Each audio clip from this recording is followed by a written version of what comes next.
They're independent, they're affectionate, they're loyal, they're beautiful, they're sagacious, they're mysterious, they're ineffable, they're inscrutable. Cats are magic. They really are magic.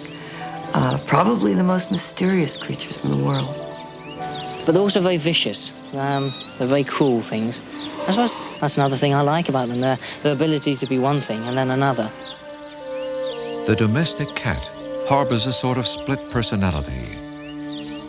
Within even the most demure pussycat lurks a creature of the wild.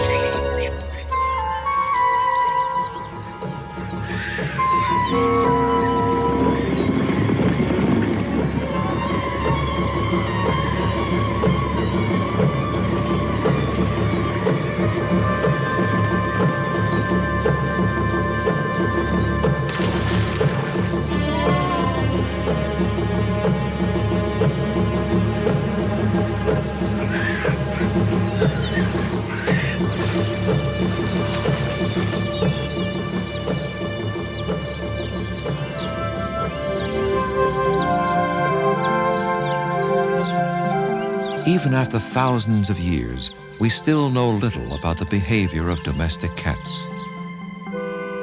Now, scientists and laymen alike attempt to understand them, to demystify this elusive feline. For them, the domestic cat is every bit as intriguing to study as the lion or the tiger. To share one's life with a cat is to invite a bit of wildness indoors. Perhaps the writer was correct when he philosophized, God made the cat that man might have the pleasure of caressing the tiger.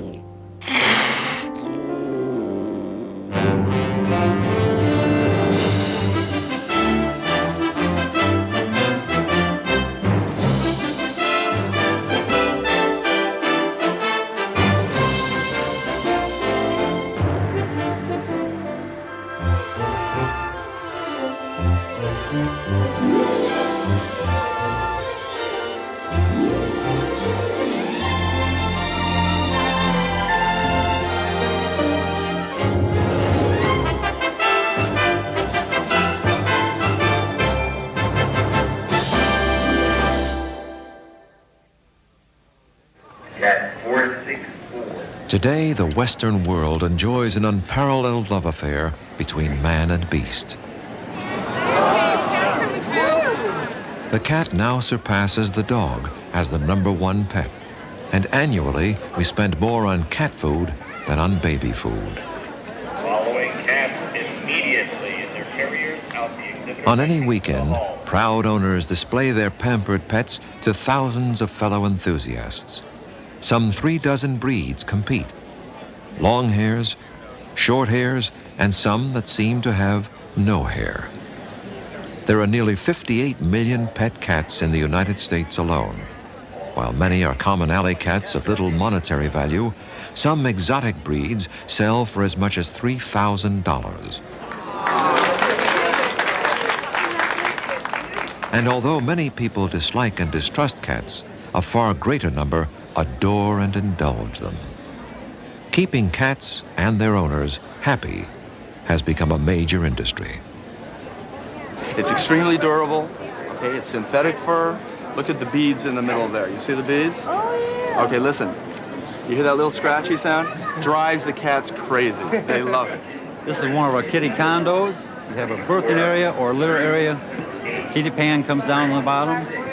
It's made of solid wood construction, stain-resistant carpeting. The cat, as you can see, has a tubular body. Everything is in line. It's got the long body, the long tail, the long head to go with the rest of the body, long bone. The people keep him in wonderful condition because he's very muscular. He's not skinny at all. He's just slim and hard, like an athlete.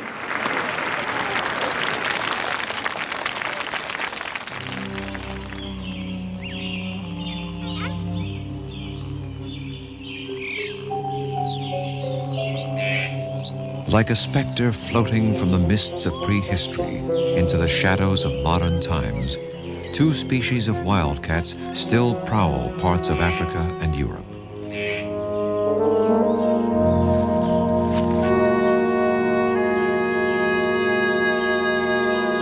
Presumed to be the ancestors of today's house cat, they even look like tabbies. But wildcats are fierce and formidable animals, in no way tame.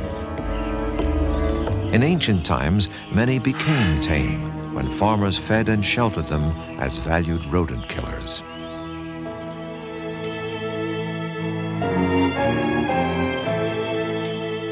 The farmers were Egyptian.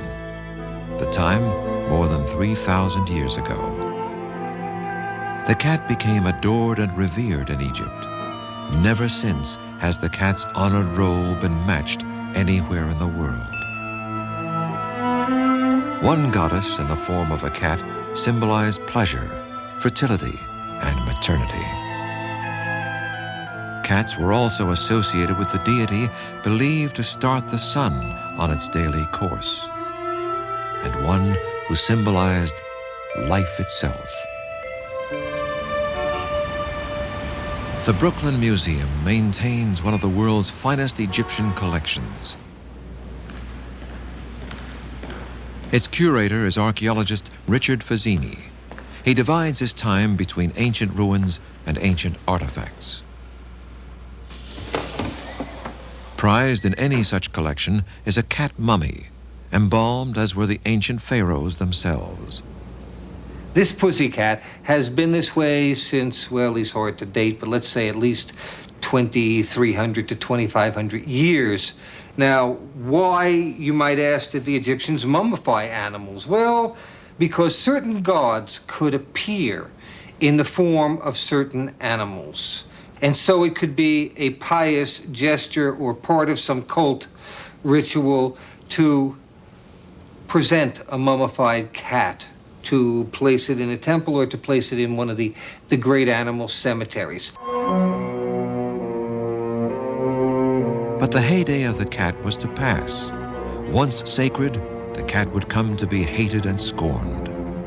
The same eyes perceived as the throne of the gods became feared as the seat of the devil.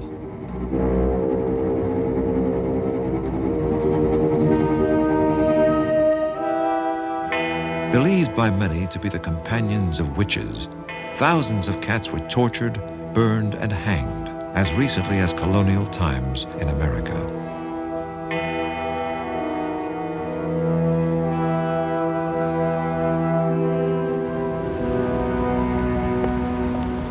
Veterinarian Michael Fox is Vice President of the Humane Society of the United States. He writes extensively on cat behavior and human-cat relationships. It is intriguing that cats have been revered in history and persecuted. There was one pope who had all cats killed. This love-hate relationship, I think, reflects an aspect of the dualistic psyche of human beings. We love things conditionally. We love them if we can control them and they will bend to our will. Or we love them because they're mysterious, that they're an aspect of nature's wildness which the cat embodies. The domestic cat is but one of 38 species of cats, most of them astonishingly alike. Take away their spots or stripes, their short or long fur, disregard the differences in size from 4 pounds to more than 600, and a cat is a cat is a cat. Few pet owners are aware that most of the behaviors of their house cat have a parallel somewhere in the wild.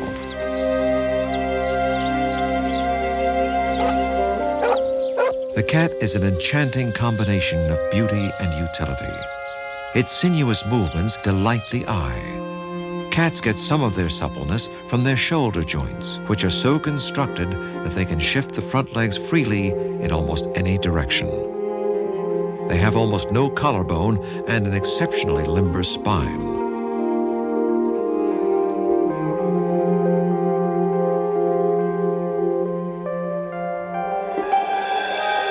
Ever fluid and graceful, cats are marvels of strength and balance.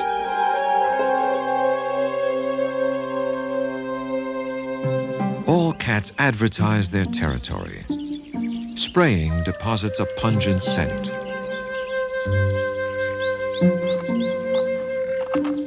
Scratch marks are visual signals and may also carry a scent from glands in the paws.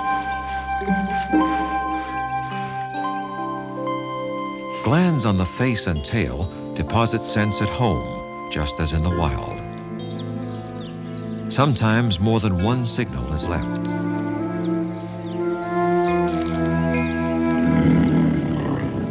Territorial fights could be deadly between animals with such sharp teeth and claws. So most disputes are settled by body postures and intimidating bluffs.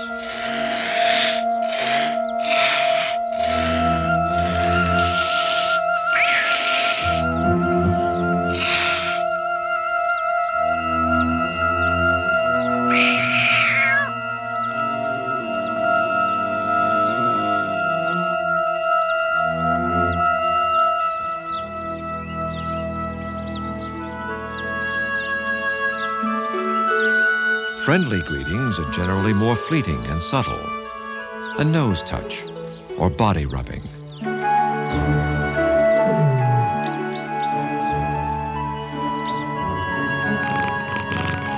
Exactly how and why cats purr remains a mystery. We do know that both purring and kneading with the paws first appear in infancy to stimulate the mother's milk to flow.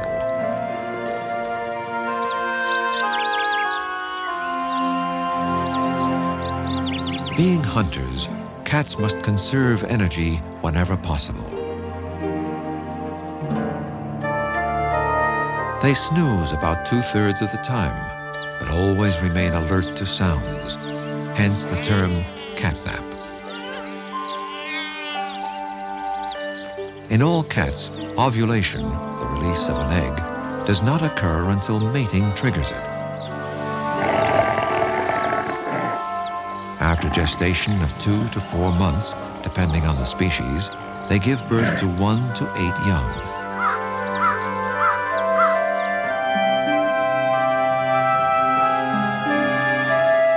Kittens and cubs are helpless at birth.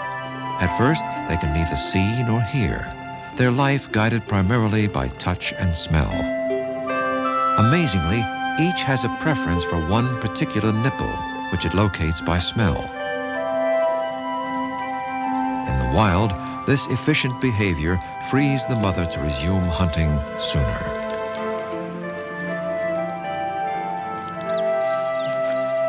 Excellent protective mothers, cats will quickly move their offspring if they suspect danger.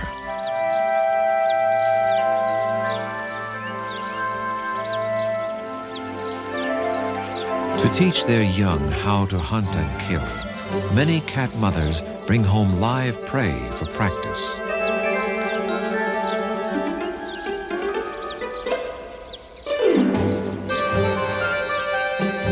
These caracals, nicknamed desert lynx, may seem to be playful or cruel, but they are merely learning. Striking the prey stuns it, but the cubs are too inexperienced to deliver the fatal bite.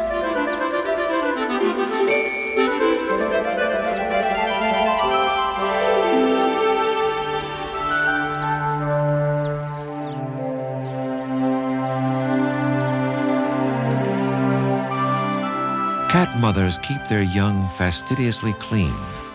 The soothing sensation of tongue rubbing against fur is duplicated each time a human strokes a cat. In this way, a bond is formed, and cats come to regard us as surrogate mothers, a role we hold throughout their lives.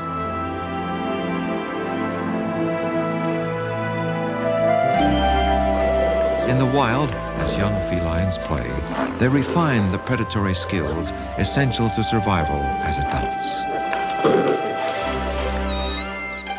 Whether domestic cats similarly practice stalking and hunting is subject to debate, Many experts feel that play exists as a behavior in its own right, simply because it's fun.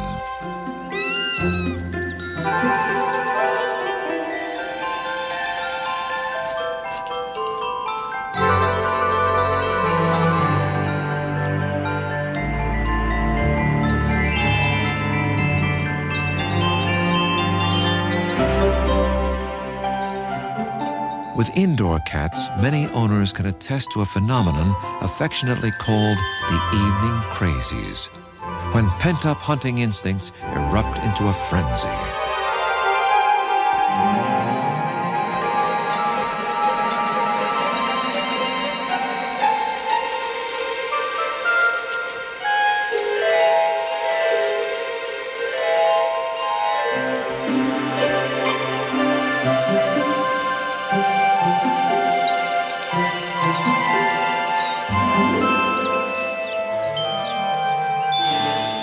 Triggered by a prey's movements, even the most well-fed cat may hunt, given the opportunity.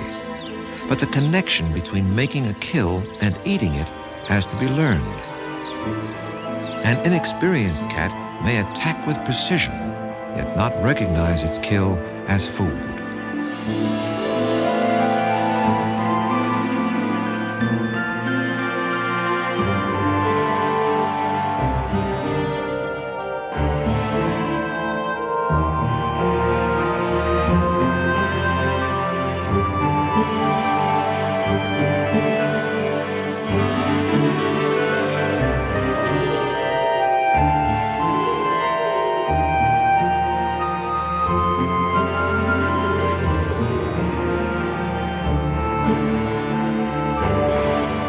As hunters that rely on stealth, cats are always alert for cues that could mean food or danger.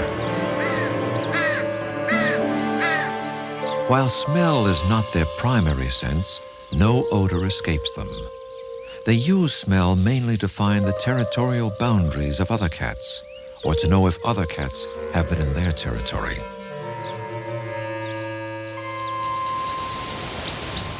To gather information about potential mates, cats use a second olfactory system in the roof of the mouth. Inhaling the airborne scent while curling the upper lip creates the grimacing look.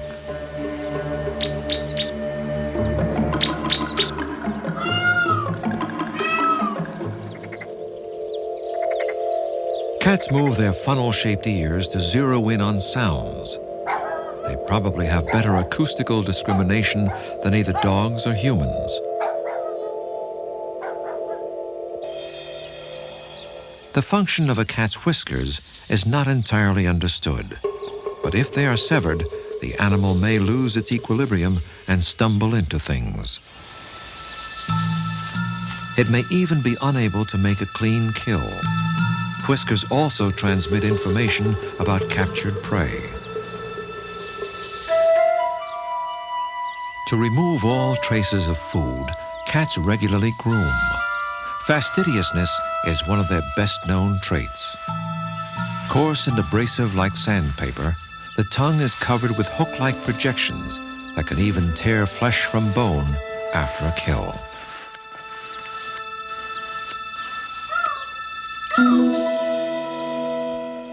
To writers, artists, and poets, cats' eyes have embodied all things magical and mysterious.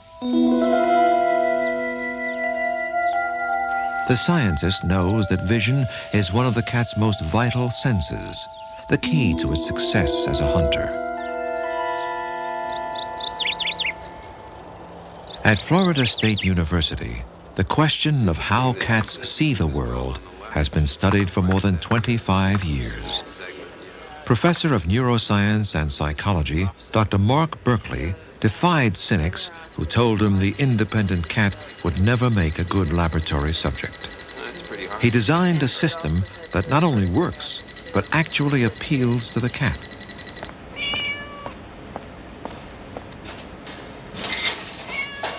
Banking on the animal's inquisitiveness, Berkeley built a box that invites exploration.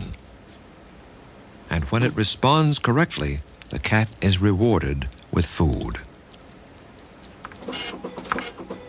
Generated by a computer, an image will appear in front of the cat on one side of the screen. The cat must tell the researchers, "Yes, I can see that." It does so by poking the right-hand plexiglass panel when the image appears on the right, and the other side when the image appears on the left.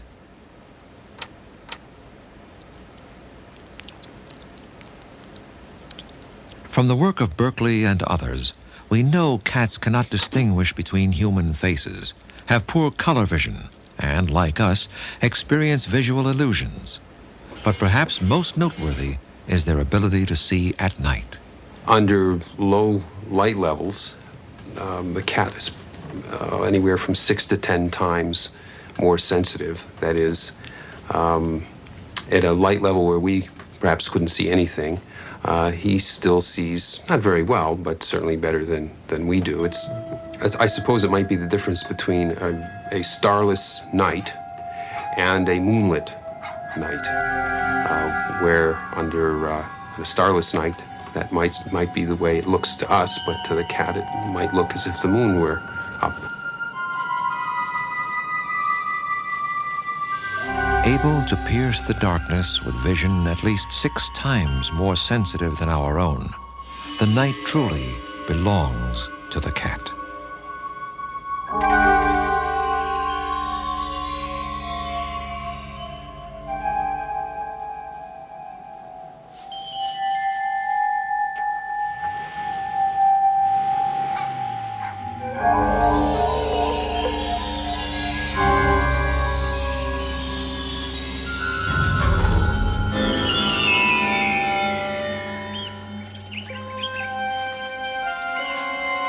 The cat's earliest ancestors probably hunted both on the ground and in the trees. To survive, they needed not only claws, but remarkable balance, an aptitude all cats retain to this day. In keeping with its reputation, the cat usually does land on all fours, and scientists have come to understand how.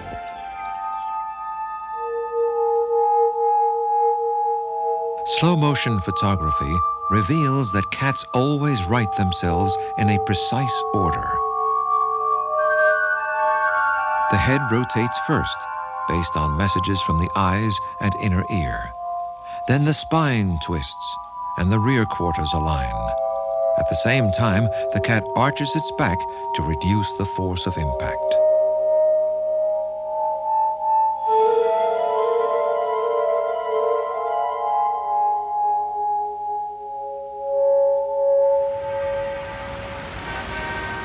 Despite its agility, the cat faces particular dangers in today's modern cities.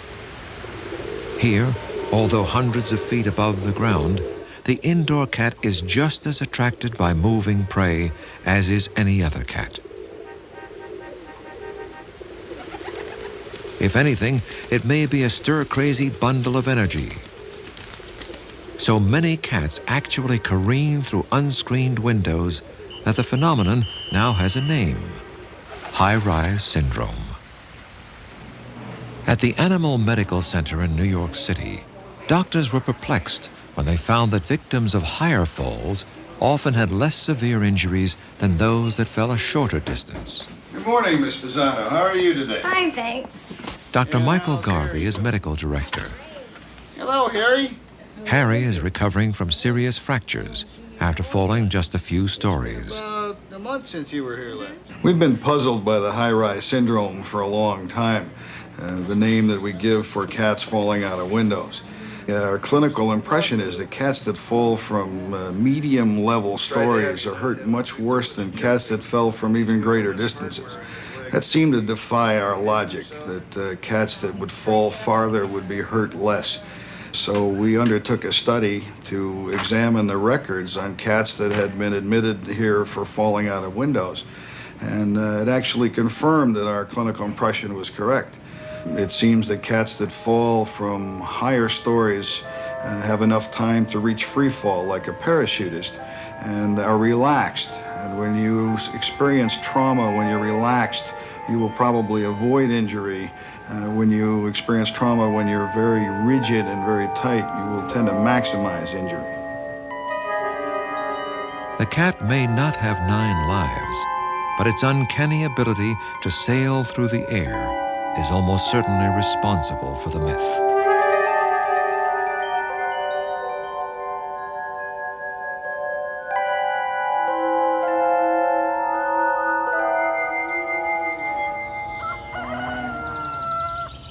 Throughout its history, myth and folklore have enshrouded the cat.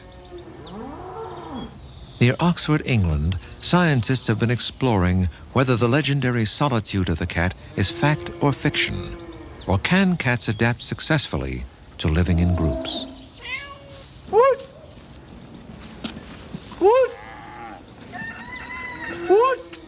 Bert Parker has kept farm cats for more than half a century, as many as 80 at a time. Come on. A good cat is worth a lot. She's a valuable asset to any farm. Our cats have increased. There's a few more than what we really need, but what do? You just let them go on. They do keep the rats and mice down to a limit. I don't say they have every one, but they do catch up with them at the finish. But what happens when this usually solitary animal lives in close quarters with so many others?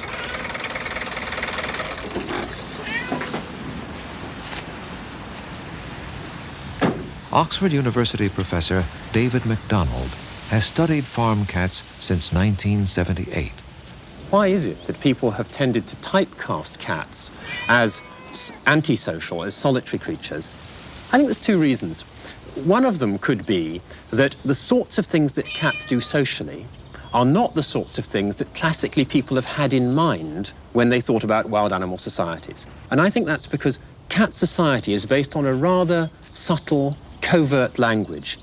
And the sorts of signals that pass between cats, and the one I personally think is important is this business of rubbing, where one individual rubs its lips and its cheek against another individual, happen very quickly, they happen very rarely, and if you're not tuned into looking for it, you just don't see it. So I think people have spent their lives living amongst cats and formed an impression which hasn't taken into account the subtlety of the relationships that occur between the cats themselves. It turns out that they are living in a society, and therefore it's a bit irritating in a sense that one hears so many people saying, oh, the only sociable felids, the only sociable members of the cat family as a large group are lions. That having been said, there are a lot of similarities between these barnyard lions that we have around here and the lions that we're ever more familiar with from programs and researches about the African lions. Lions are the only wild cats that normally live in a group, called a pride. At its core are the adult females, usually related. Researchers have discovered that within a pride, the females look after and nurse each other's cubs. Here, 3 different females allow the same cub to nurse.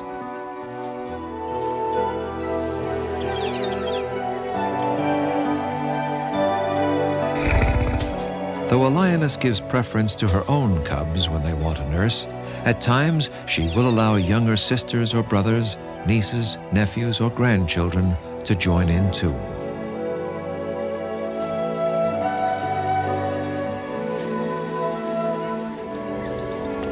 David MacDonald was intrigued that among farm cats, the same communal behavior occurs. Comes and spends a bit of time. A student, Warner Passanese, often follows the cats around the clock, just as naturalists do in the wild. Their litters together.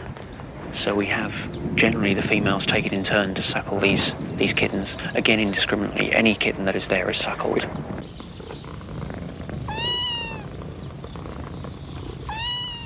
Although unrelated females may help each other in this way, generally the behavior only follows bloodlines. Mothers, daughters, and sisters cooperate most often. But it is quite possible that other related females will also nurse and care for the kittens. much like an extended family.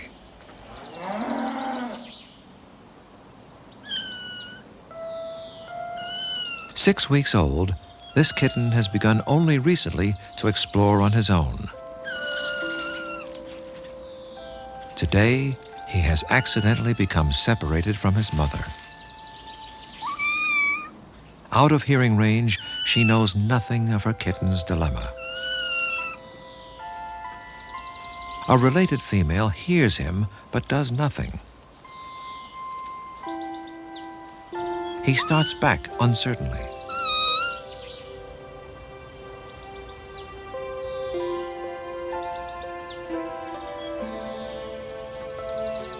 Out in the barnyard, and still no sight of his mother.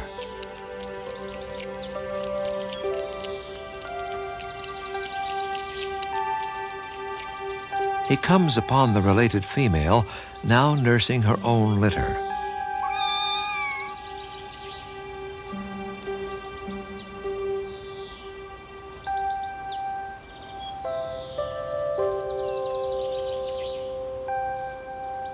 Hungry, tired, the kitten is willing to risk hostility to get close to her.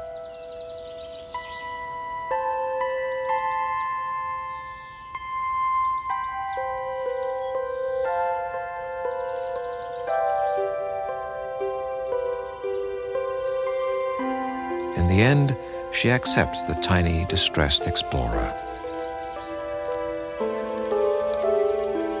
Why should the females behave this way? Once more, the behavior of lions held the clue. A behavior not of care and comfort, but of savagery and death.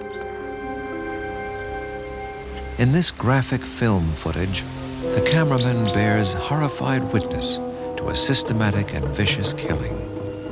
As three terrified cubs huddle nearby, a male lion prepares to brutally attack and kill one of their sisters.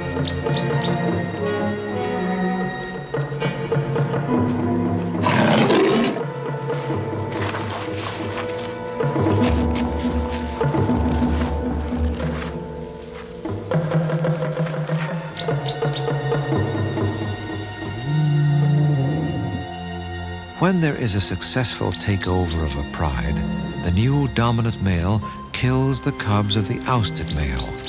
Thus, the female will come into heat sooner. The new male can then mate with her and thereby perpetuate his own genes.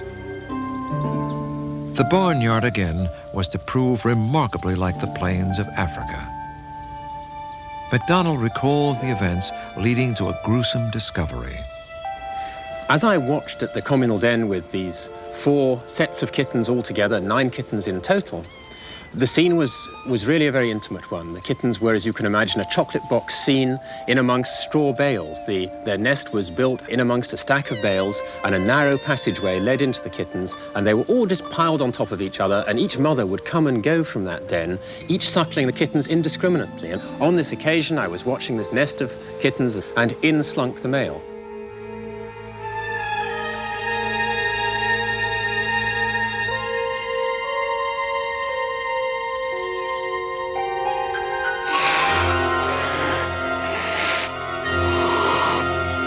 Then within just a few seconds, this commotion brought the mothers running, but not soon enough, because by the time the mothers came back and chased away this interloping male, of the 9 kittens that had been in that communal den to start with, 6 of them were slain.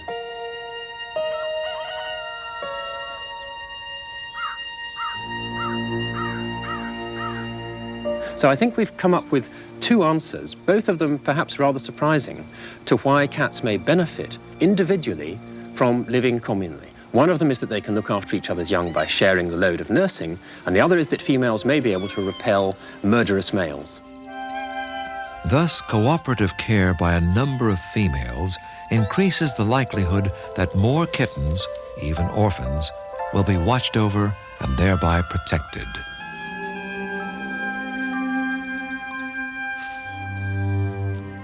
What other unexpected parallels may exist between these barnyard lions and their wild cousins is yet to be discovered.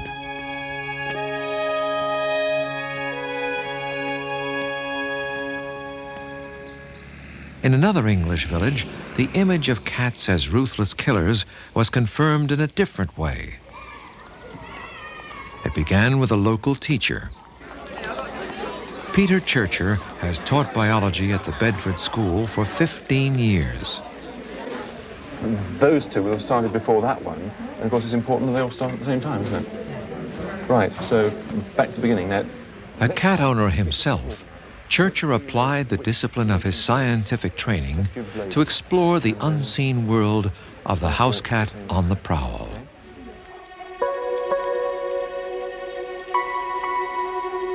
Throughout England, indeed in much of the world, cats are let outdoors to roam the neighborhood at will.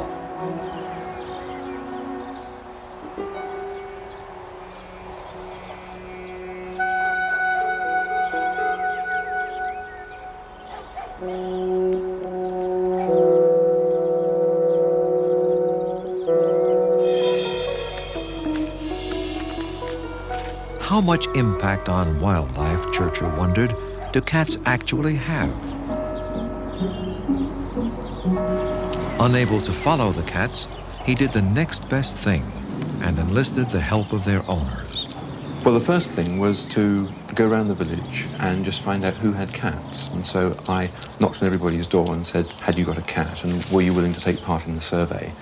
And surprisingly enough, virtually everybody in the village did. And that meant that I had something around 78 cats to start off with, which was a good number.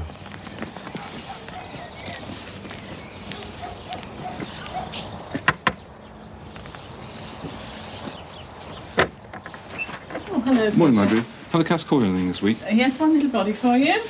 Ready and waiting. Thanks very much. Well, that's nice. Yeah, that's a field vole. Who caught it? Eccles. Eccles again? Yes, the black and white one. He's quite a good hunter for us, isn't he? Yes, actually, the others don't seem to be catching very much. Laziness, I would say. Laziness, yes. Peter. Lovely. I think it's a Woodmouse field. I was very surprised at how cooperative the owners were in the survey. I think a lot of people don't like the idea of picking up dead bodies and putting them in polythene bags, but most of the people in the village gritted their teeth and did it. And some even went as far as to put them in the deep freeze, which was nice because, as you can imagine, at the end of a week in the summer, often the dead bodies were getting rather smelly, and it was pleasant to have them put in the deep freeze before I got hold of them. To work and look at that under the microscope. That's Wednesday. When the specimens were labeled and the numbers of dead totaled, Churcher and the cats of Felmersham made headlines. If the cats in Felmersham caught 14 animals each during the course of a year, we know there are about 5 million cats, domestic cats, in Britain. So that means that 70 million small mammals and birds are caught by cats in a year. And so the domestic cats, in spite of their reliance on man for food and a lot of other things, are still remarkably independent. And I think what our survey has shown is that they're also very important as predators on the ecological stage. Churcher does not propose that cats be confined indoors. Others insist it is essential, not just for the wildlife, but for the safety of the cats themselves. While debate continues, one thing is certain. In every well-fed cat by the fire lies a dormant tiger, primed for the thrill of the hunt.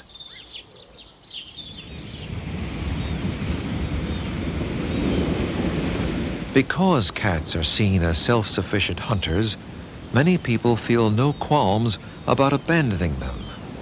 Nationwide, millions are dumped every year.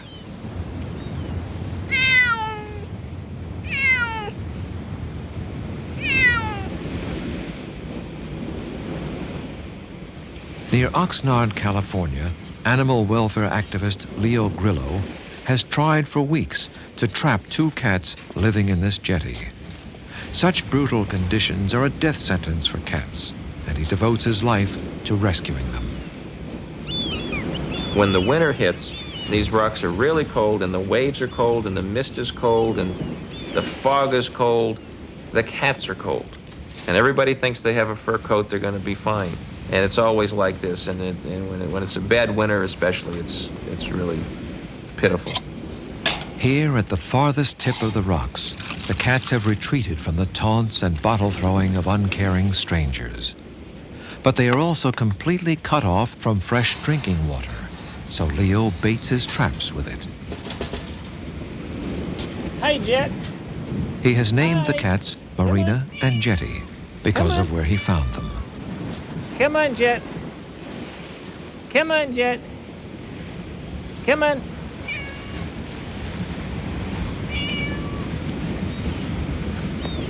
It is not uncommon for Leo, infinitely patient, to return to the same spot week after week. Marina. Marina. To Grillo, these cats appear relatively tame. Clearly, they were not born wild, but raised in the comfort of a human home. But these same humans abandoned them. The cats no longer trust. Hey, Jet. For Leo, it is always a waiting game to see which is stronger, thirst or fear.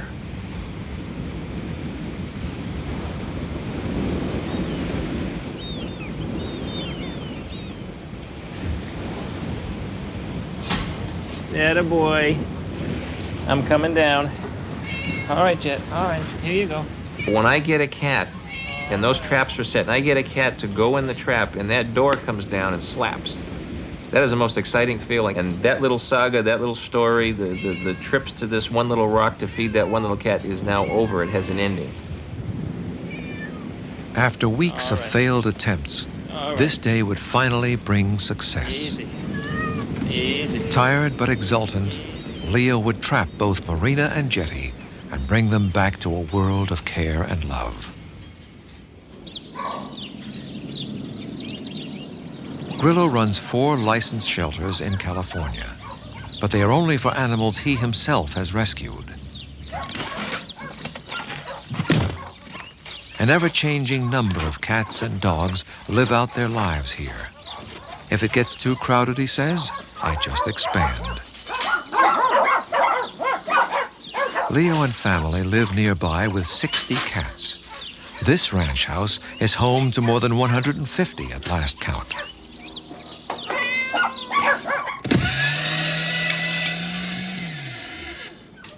Dry food, 7 tons a year, is left out at all times. Canned food is fed twice daily, totaling more than 80,000 cans per year. All of this is paid for by private donations. Here we go. Come see Jetty and Marina. Come on. After a trip to the vet for shots, blood tests, spaying, and neutering, Marina and Jetty are ready to meet the others, but only from the safety of their cages. JJ, Junkyard, come on. Come see your friends, come on.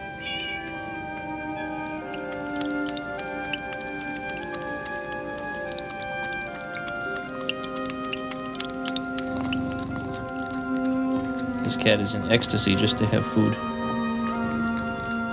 Real food. Yeah, look at that. Beautiful thing is they were caught together and they can tame down together, comfort each other. For many people, the cat is all but hypnotic, soothing and calming just to behold.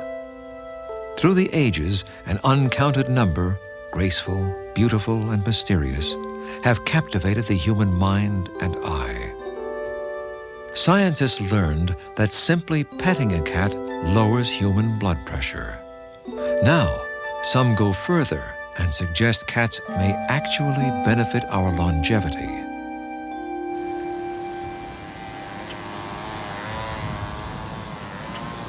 In a small town on Long Island, one innovative woman is playing a role in the sweeping changes in healthcare. When her cats helped her cope with an illness, Joan Bernstein was inspired to reach out to others. I became ill. I developed chronic fatigue syndrome at that time, not knowing what it was. The disease was not defined at that time. And there were days when there was no way I felt like getting out of bed, crawling out of bed, literally in pain, and feeding the cats, changing litter pans and doing everything else that has to be done. But I did it because the cats insisted that I do it. Sometimes they'd just be my hot water bottle or my comforter. Whatever I needed them to be, they became.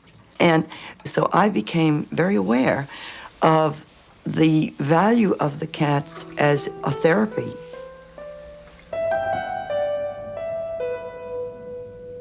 Lonely, often forgotten, the institutionalized elderly have been cut off from a lifetime of friends and memories.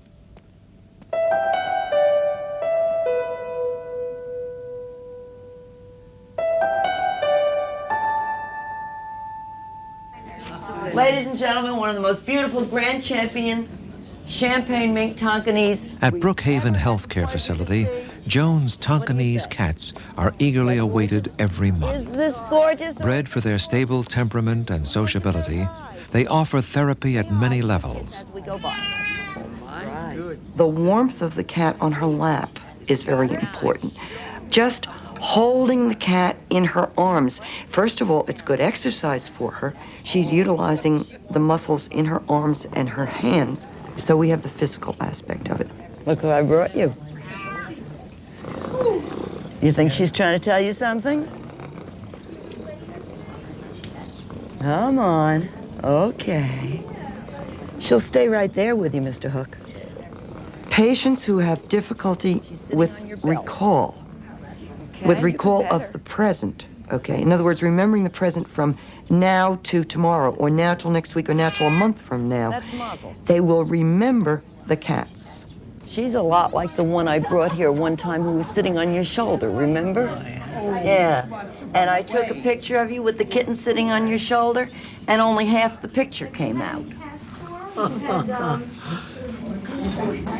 Beautiful. He really is a big guy. So soft and so pretty, isn't she? Some scientists believe cats touch people more than other pets do, literally and figuratively. Their lithe and graceful movements are non-threatening, and the cat's shape and size are basically the same as a human baby's. For most people, an automatic invitation to nurture and love. She is beautiful. Oh, I'd love to hold you all day and all night. I really would. Another world touched by Joan and her cats is a residential school for autistic youngsters. The cause of autism is not fully understood, and currently there is no known cure.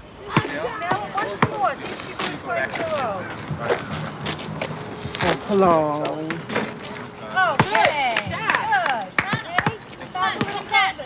Locked largely in a world of their own, the children are extremely difficult to reach.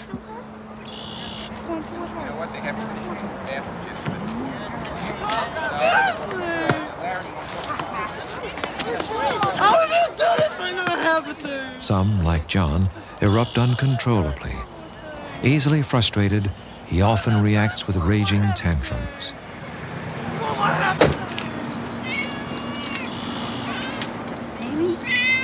While no one pretends the cats are a miracle cure, they regularly bring about miraculous breakthroughs. How can you tell me what color they are if you don't look? For John, the cats open a window on a bright new world. Game with me. I think you're playing a game. John, if she's red, then I'm from Mars. Do I look like I'm from Mars? No. No. She's brown. And what color are her eyes again? Blue. That's right. How about looking at the eyes? How about looking at them? Oh, okay. Did you want to give her a kiss? Okay. Etta? Etta, what have I got? Etta becomes very agitated. As you can see from her rocking back and forth, the constant motion.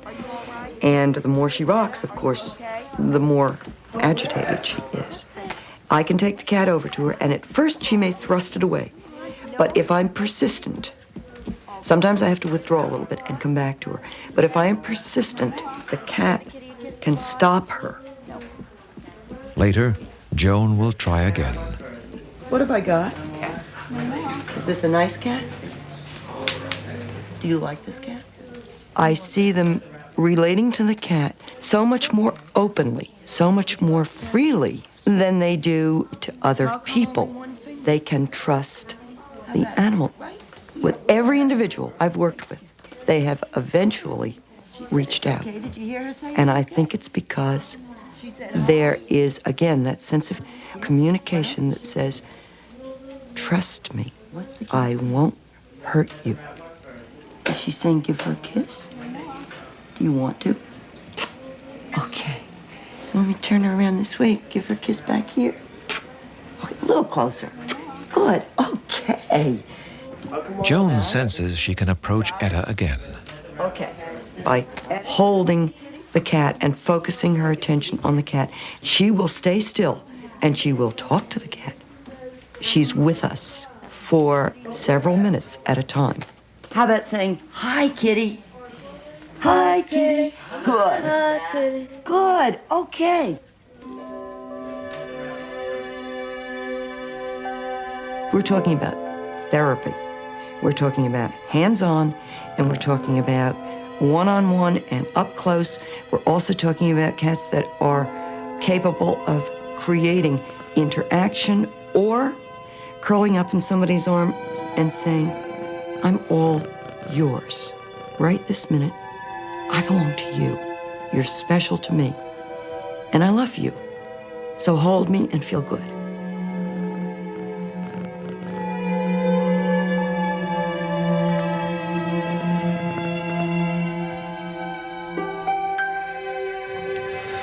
It was said that a long time ago, probably in our own golden age as gatherer-hunters, that we could talk to the animals and they would talk to us. And I think part of understanding felinese is that we can learn the cat's repertoire and have a deeper communication and communion with our cats.